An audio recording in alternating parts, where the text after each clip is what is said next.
come, sit here.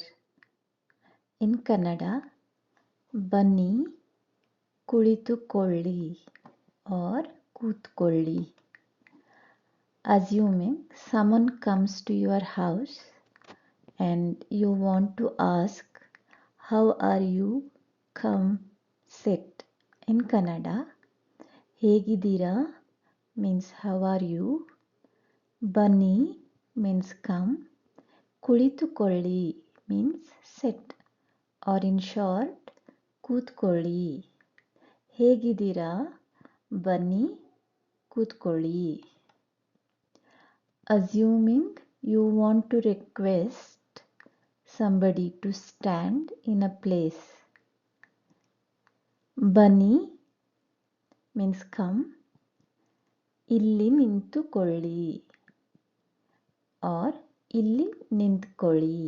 ಇಲ್ಲಿ means here. ನಿಂತ್ಕೊಳ್ಳಿ means stand. Base words are ಕೂರು means sit. ನಿಲ್ಲು means stand. While addressing with respect, it becomes ಕೂತುಕೊಳ್ಳಿ or ಕೂತ್ಕೊಳ್ಳಿ and ನಿಂತುಕೊಳ್ಳಿ or ನಿಂತ್ಕೊಳ್ಳಿ.